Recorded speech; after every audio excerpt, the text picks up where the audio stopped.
the cool thing about uh, especially Black American music is Yeah. that it comes from where it comes from. Yeah.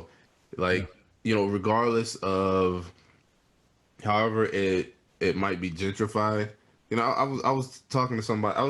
Talking to my wife about this the other day about how just like the ridiculousness of gentrification and how you know when we are when an area is gentrified, when it, like the culture of an area, reaches a certain sort of a peak. Like you had like the Harlem Renaissance.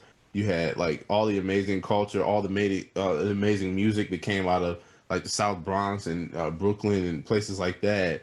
All these kind of hubs of Black culture, when they reach a certain peak, people are like, "Wow, that's crazy!" Hip hop becomes this huge thing. Harlem Renaissance becomes this huge thing. Jazz becomes this huge thing, and then the area is gentrified, and they're like, "Oh, what are we gonna do with these people here?" They move them. But the thing that they don't realize is the culture goes with us. Like wherever we Mhm. are. And I think that's such an important uh, thing to keep in mind. The music comes from where it comes from.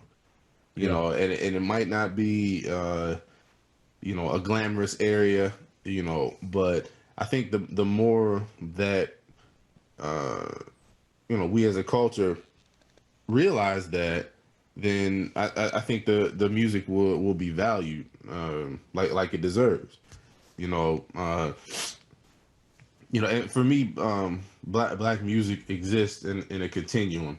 Like I see, Stevie Wonder. I see his music as standards. You know, and I play him like that. Yeah. I spent a lot of time learning his songbook. Just like I did. Like Rogers and Hart. Or Right.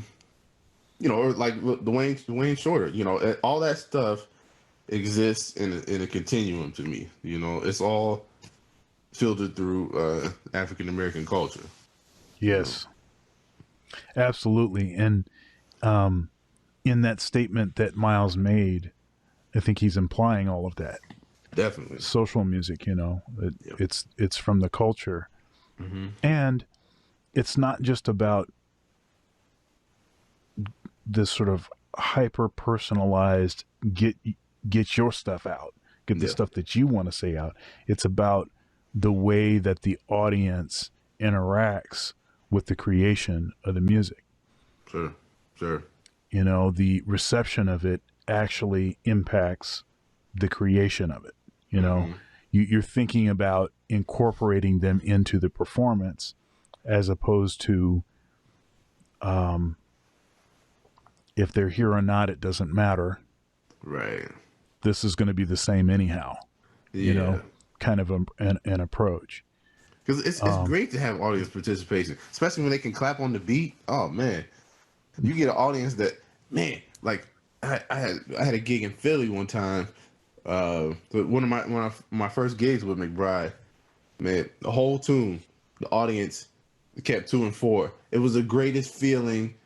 Like it reminded me when I was playing back in church. yeah, That used to, man, when the audience would keep that groove, man, that yeah, there's nothing like that, man. yeah. Let alone good soul clapping. Yeah, man. Yeah, man. That's it. The double clap. Yeah. Yep. Yes, sir. Oh my gosh, man. It's the Yeah, greatest thing, man. You yeah. know. Um,